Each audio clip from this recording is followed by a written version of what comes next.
Bonjour mes chers lecteurs, je vous souhaite une bonne journée. Aujourd'hui, je vais vous parler du dernier livre que j'ai emprunté à la librairie qui s'appelle Le corps n'oublie rien.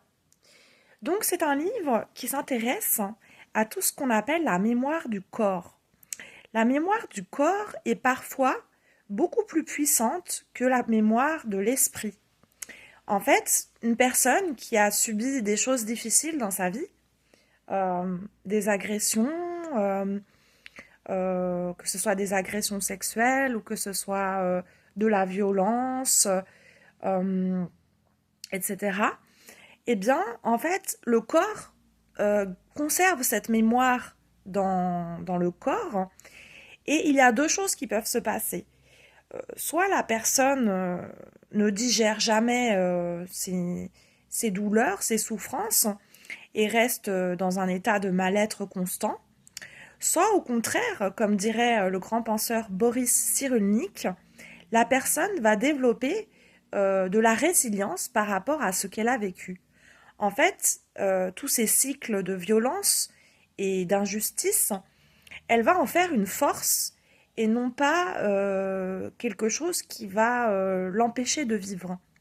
Donc il y a deux tendances. Le livre l'explique.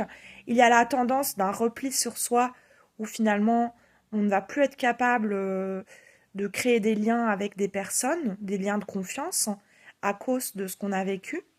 Et il y a une autre dimension où au contraire, euh, ces souffrances que nous avons vécues, eh bien au contraire, elles vont nous permettre de rebondir et de créer des circuits neuronaux, de créer des nouvelles capacités de résilience en fait. Voilà.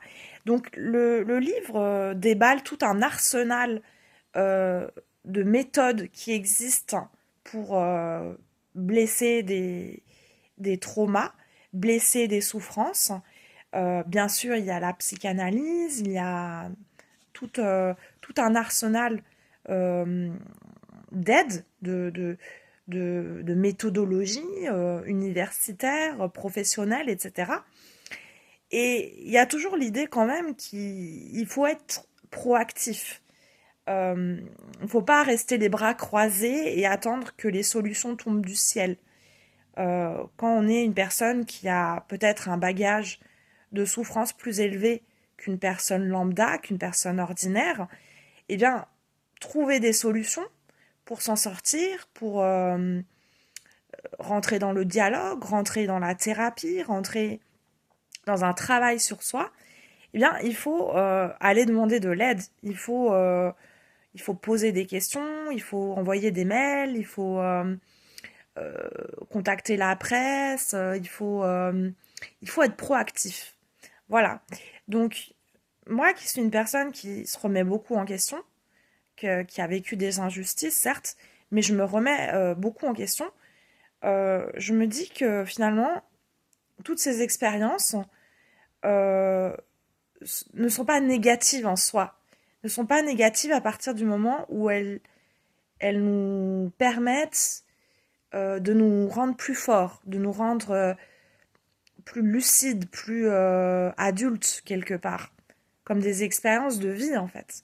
Donc ce livre, bon, est assez superficiel, ça rentre pas vraiment en profondeur dans la notion de trauma, hein. C'est assez, c'est du jargon très vulgarisateur, hein. C'est bon, il a été vendu à 3 millions d'exemplaires dans le monde, mais c'est du jargon vulgarisateur, c'est pas du tout un livre scientifique.